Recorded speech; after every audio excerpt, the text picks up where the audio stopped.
Hi, this is Shaina.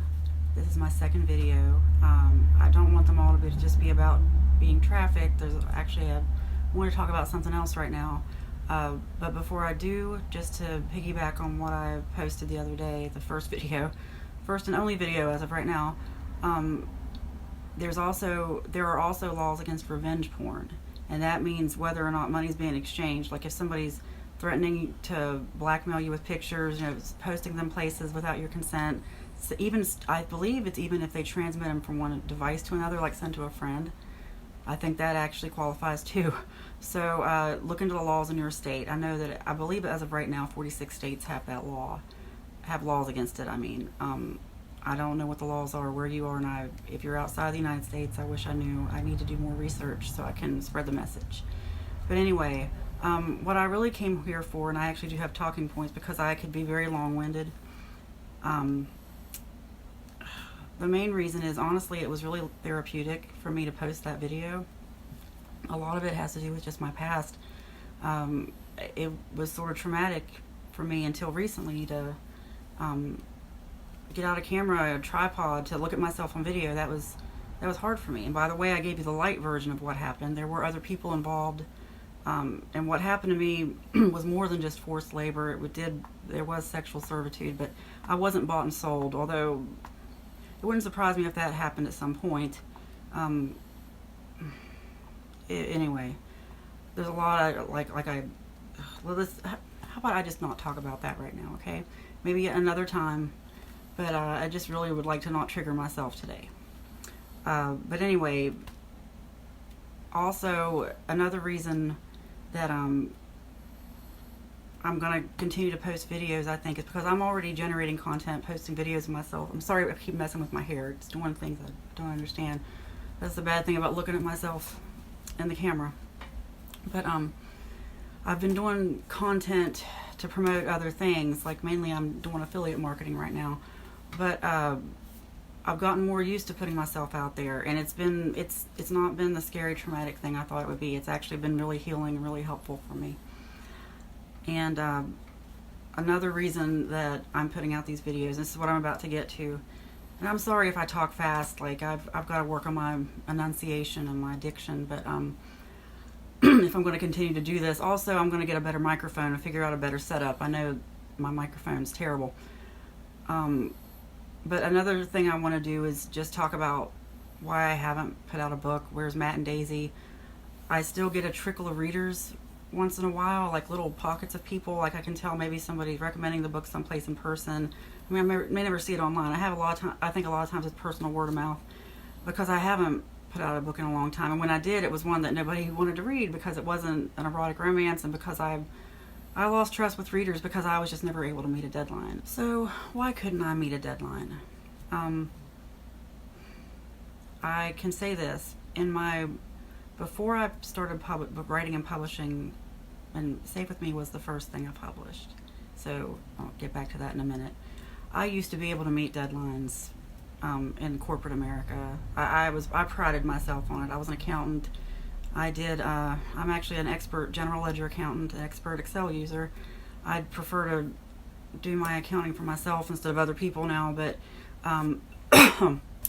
anyway, I would do month-end close, where what that means is the ledger closes on a very specific day. Everything has to be entered. If you work in a place where accounting or finance is hounding you for your timesheet or revenue or expense reports, it's because everything has to be accounted for in a timely manner. And so the books close at the end of the month. It's not always the calendar end. Sometimes if you're on what's called a 4-4-5 schedule, it closes every 4 weeks, every 4 weeks, every 5 weeks. Now I'm getting too technical. Anyway, I worked for companies where the books close and you have 5 days to get reports to management. And let me tell you, I would stay till midnight. I would work around the clock. Didn't matter, because you know what? I knew I was going to meet that deadline. I knew that my answer to my reconciliation problems, whatever differences, any deadline I had to meet, it was all in those Excel, it was all in my spreadsheets, it was all in a general ledger someplace, or a file I could look up. And I would it was fun to meet those deadlines. I enjoyed that, but you're working with finite data, and you're just manipulating data you got from someplace else. The reason it's so different when it comes to writing a book, at least for me, for one, I was brand new to it. I didn't know what I was getting myself into. I put out books just because I wanted to see if I could do this. I fell in love with writing all of a sudden, and I had sort of hated my job and wanted to change, and just knew that wasn't what I wanted to do my whole life. So when I found writing, I immediately wanted to know, does anyone think I'm good at this? Like, what am I doing here? Am I just, stringing words together? Does this even make sense? So anyway, there's something else I wanted to say before I got into that. Anyway, when it comes to meeting a deadline for something creative, it's like, for me at least, for me to write something like, say, like it was different before readers came along, because I was just writing for me. I was writing what entertained me. Like I said, I'm brand new at this, and I feel like I could probably put out books. I don't know if anybody would trust me enough, but to how not to write a book. Like, don't make my mistakes, because I made, like, every mistake was safe with me. Every mistake. And I still adore the characters, though. Like, it's anyway about deadlines. When it comes to a creative project, especially something where you have to dig deep for all this emotion, even though I know where the story's going, there are gaps, there are things to fill in, and sometimes I don't know where the story's going. A lot of times the way I write, I know what's going to happen here, and I know what's going to happen 3 chapters down the road, and I know where I know I have some overarching plot issues I need to resolve, so I try to resolve those in the gaps. At the same time, characters pick up and do things that you don't expect, or they might do something better, or, the story can change. That's why deadlines are hard unless you really already have the story written and you're just like in the final stages. Maybe I could do it then. But as far as especially because at the time, I am such a people pleaser. Like, when this was popular, and this isn't the only popular pen name I had one with Renee Austin, where I wrote contemporary romance, and I actually have a few others where I wrote erotica, like 5 other pen names. Anyway, where was I even going with that? I'm sorry. I am long-winded. For me to write a book, like, I can't, if I already have something else taking up my emotion, whether, and usually it was, at the time it was anger when I published this. I was really angry, and what I didn't realize was a lot of things that were going on online triggered me. I started thinking back to when I was trafficked. I really hadn't planned to get into that right now. I'll save that for another time. What I want to just say right now is I don't know how people, I actually take my hat off to people. I applaud people who can meet a deadline for a fictional story, because I don't know how they do it. The only times I could really, after readers came along and I started thinking I had to please everybody and letting everybody's voice get into my head, my reading slowed to just a snail's pace. Like, my writing slowed to I just couldn't write 5 words without somebody's voice in my head. I didn't hear the characters talking to me anymore. All I heard were these people online. And then it would come, I would lash out. Like, I'll be honest with you, like the last part of the series when I wrote it, I was completely drunk. It's the only time in my life that I will say that, like, I was always a binge drinker, like in college and stuff, but never much of a drinker. But during that time, like when I was writing parts 7 and 8, actually, yeah, part 7 and 8, I woke up every day pretty much to a bottle of vodka. Not every day, but like when I was really in the thick of writing, my best friends were like a bottle of vodka and a big bag of peanut M&Ms. That's what got me through. It was my mistake, though. It's something I did, and if you're writing books, and something you should not do. And I see writers doing it, and so maybe I'm wrong. Maybe it's okay if you do this. Something I cannot do, the people pleaser in me cannot do, is look at any kind of reviews, even good ones. Everybody thinks that writers we look at our reviews. I can tell you I haven't read one in years. They get in my head. The good reviews are worse than the bad reviews, because the bad reviews, it's like, I already know I suck. You can't tell me anything. I have been abused my whole life. You cannot tell me anything bad about myself. I ain't already thinking, okay? But the good reviews, because what I started to realize, and this is how stupid I was. And by the way, before I go any further, I actually might put out more books. It's gonna have to. But that's why I have to build up other. I have to have other income coming in. I cannot. Writing cannot be my sole source of income, which has started to be there for a minute. That's dangerous for me. That's a toxic situation for me. My creativity completely stops. I cannot write with people breathing down my neck for a book. That's what happens when you weren't a writer. You weren't. I mean, I wasn't even a reader when I put the book out. I just published it because I could, because I wanted feedback. Like, oh gosh, I know I'm jumping around. Gosh, I really need to address those issues. Where's Matt and Daisy? Where are my other books? Are there ever going to be other books? Honestly, when I promised Matt and Daisy, it's because, well, I was drunk probably, honestly. It was a big mistake, but I thought after announcing it, okay, then it'll make me write it. I'll definitely have to write Matt and Daisy. Those characters just never picked up and walked for me. That they have almost at times, but I think maybe I just needed time away from this. I needed, and I know I apologize to people who were loyal readers, and I scared them away or just made them angry, or they just forgot about me, because heck, it's been 10 years, so I don't blame you for forgetting about me. I'm sorry that I'm the kind of person that can only dance when there's no one watching. It's hard when I know everyone's watching, and especially when I know they want things a certain way, and especially when it was a serial. I released it one part at a time, and so you get feedback as you go. And here I am, brand new writer, had no idea what I was doing, didn't major in English. I just had a story to write. I don't even consider myself I don't even like grammar. Like, I didn't even like to read when I was in high school. Like, I hated the literary. Like, I would diagram a sentence all day before I'll read, Beowulf or some crap. But anyway, so I just didn't care about any of that. Anyway, so for me, like, I was brand new putting out a book. That was mistake number one. Like, I really should have done my research. All I thought was going to happen was people were going to tell me I sucked, go away, don't do this anymore. Instead, it was weird. It's like, and I apologize if I offend anyone, because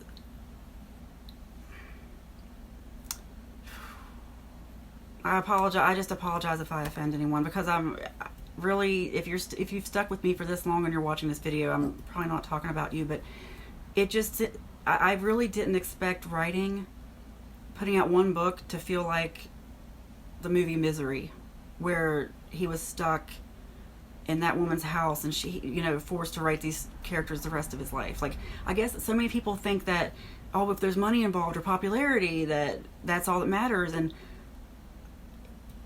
there was so much else going on for me. Like, I didn't realize what a people pleaser I am. It's like a disease for me. It's something that I thought I'd worked through in therapy, but I haven't. So I went back and watched everything I've recorded for this video so far. Oh my gosh, I sound so crazy. I'm sorry. I'm going to put this out anyway, though, because why not? I just really don't care anymore. Man, there are things I really wanted to address, though. Like, I realize that I made it sound like I just don't want to write, like I never wanted to do this. Like, I really don't know how to describe it. Like, the reason I used people as my guinea pig, and I apologize for that. The reason I put out the books is because when I found my love of writing, like, I just had this idea for a story, had to do with the fact that I honestly just couldn't find anything. I don't know why I just wanted to read all of a sudden. I don't know. Like, I was going through a lot at the time, and I don't know. I'm not going to say anything bad about my ex-husband. I'm just going to say I wasn't in a happy situation. And I think that's why a lot of women turn to romance novels. So I was looking for something that I wanted to read, but every time I just couldn't, except for a few YA novels, because I really I've been reading on a 12th grade level since kindergarten or something crazy, but I don't enjoy reading for fun. When I do read for fun, which is rare, it's usually YA, because I like the easy... I like the easy vocabulary. It just makes it easier for me to get through the story, because I'm more of a TV person. And when I write, like when I do write again, which I think I'm probably going to release some books, it's usually TV I have in mind. Even if it never makes it to TV, the idea that it could end up on Hulu or someplace, like, that's what motivates me. Like, that's why it's hard for me to write a story that wraps around romance. I can't, it's hard for me to do I just need the creative freedom to be able to write what I want to write. And I didn't feel like I have that freedom. I didn't feel like I had that freedom 10 years ago when people were trying to tell me, do it this way, do it that way. We want more of this and less of this. And the main thing is, it's like people want the same story, but they want it different, or they don't know what they want. And I'm unfortunately the kind of person, like, what I didn't realize. Okay, let me back up. Sorry, hopping around. I apologize. This is such a bad video, but hey, other people are putting out all kinds of videos of saying whatever they want. I mean, why shouldn't I? So anyway, it's not about viewers. Like, I mean, even if 10 people watch this, even if no one watches it, I'm still going to put out more videos.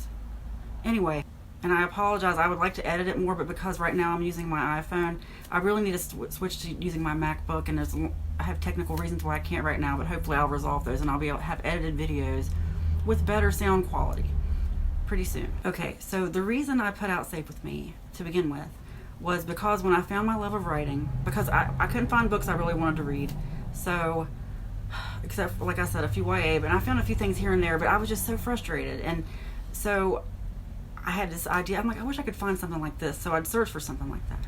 Couldn't find it, and finally one day, I don't know, I mean, but anyway, finally one day I just sat down and was really stressed out, and I just started writing a story and then once I did, it was like a little more came out, and a little more, and suddenly I was obsessed with writing this story. No one was reading it. I mean, but it was something where I was in a situation where I could either take all my time to study for the CPA exam so I could get a raise at work, or I could give my life to this new thing I fallen in love with. And before I did that, before I went down that path with my life, when I took all that time away from the CPA exam, I just wanted to know, like, because I knew that at the time I felt that it was something I could do full time, but of course I can't afford to not make money. So I'm like, could I actually do this professionally? And I found a forum somewhere online. I don't know if I ever came across it again, but somebody had written in a writer's forum. They said to avoid, like, if you're a new writer and you want feedback, avoid other writers. They said go to readers first, because readers are the only ones that matter, and writers are like the blind leading the blind. They said, and this was from someone who I think had a Master in Fine Arts, literary degree, literature degree, anyway, someone who should be able to write. They even said avoid literary group. And I did try a few where, some of those, you put your story out there and they rip it to shreds. Oh, you should have done this, should have done that. And you know what? I just decided, I'm like, well, I don't know. I guess it was kind of like what I'm putting out right now. Like, I do a lot of things just as a social experiment, especially, because I've been publishing stuff online. I've been doing stuff online for 20 years, so I just kind of do what entertains me. And I never expected it to blow up like it did. Never expected that. I still am kind of blown away by it, even though it's long over with. Wow. Because I did, the problem is what happened was, like, so I tried to figure out, okay, so how am I going to take this book to readers? Well, I ended up just being able to publish it, parts of it for free, originally on Smashwords. Then a couple months later, I ended up publishing on Amazon, not because I thought I held out on Amazon for a long time because I just didn't feel like I was good enough to be there. But then I saw other people doing it, and they were like, I'm like, if they're doing it, why am I not doing it? So I started putting my stuff out there, and I realized what was weird was I didn't get any, like, no one emailed me. Like, I had my email address in the book someplace. I'm like, please give me feedback, let me know what you think, or leave a review. I didn't care what it said. Tell me I suck. I don't care. Just tell me, should I fish or cut bait on this writing thing and go back to the CPA exam? That's where my head was, okay? Well, the first reader feedback I got, like on Smashwords, that it was for free, the first couple parts or whatever. And I kept seeing thousands of downloads, but no reviews, nobody reaching out to me, nothing at all. And of course, I didn't make it clear that that's what I needed, but I could see all these people reading. So finally what happened, I put out part 4. And part 4 was where things took a turn for me as a writer, because I thought I knew where the story was going. But then Tyler got up and started snooping around her room. Like, that's where he opens up her bag and finds her plane tickets. Didn't expect any of that. Didn't expect that to happen. But I realized that's exactly what, like, I didn't really have an outline, but I knew where it was going. But I hadn't factored in that when she was out of the room, he was crazy obsessive enough go through her bags, but of course he would. Like, that's what I mean about, like, sometimes characters do things you just don't expect. Like, I know Tyler, like, and it's good to actually talk about it. And believe it or not, talking about it and knowing that I'm going to publish it for others to see forces me to think differently than if I just did this and put it on video. I need this. This is therapy for me. And if you're watching, I appreciate it. But I'm going to cut this off for now because I'm doing it on my iPhone. I don't have much storage. And I think if it's over like 15 minutes, and I apologize if it's hard, if the editing is bad. Like, I try to edit it. I have this really good video editor called Splice on my phone, but because the files are so big for what I'm doing, like, it's meant for TikTok videos, which are like way shorter. And so these longer videos, I really need to move it to my laptop if I'm going to keep doing this. But anyway, if you have any questions or whatever, feel free to leave comments. Like, I promise I'm not as sensitive as I used to be. I know I went on some rants online. That was mainly just me, honestly, like, people coming to me telling me I was supposed to keep writing erotica, writing erotic romance, felt the same way as someone holding a gun to my head and telling me I was supposed to perform sexually. That's how it felt. That's where my mind went. And I was triggered. This writing Safe With Me and publishing it triggered me in so many ways I didn't even realize. Like, I look back now and I see it. That's why I'm glad, people put trigger warnings on books. I put them on my books. I think even as a writer, sometimes, like, we get triggered more than anyone. Like, when the characters go through it, I go through it. I experience every emotion. I dig deep for that. I wish I knew a way not to, but that's why if I do continue to write, like, I have to do it in a way that's safe, healthy for me. I can't go into those deep emotions all the time. The thing that really grabs me, like, if I am going to continue to write, and I do write, but if I continue to publish, which I haven't done in a long time, I'm going to move more into a romantic suspense direction, or maybe just suspense. Like, it's hard for me to come up with romance stories, and I'll address that later. But, and I'm sorry to say that, and I'm sorry if I put you off ever reading my books again, new reader who just trickled in and wondered, where's Matt and Daisy? And you got this crazy person with these weird YouTube videos. I apologize. But anyway, more videos to come. Thank you for listening.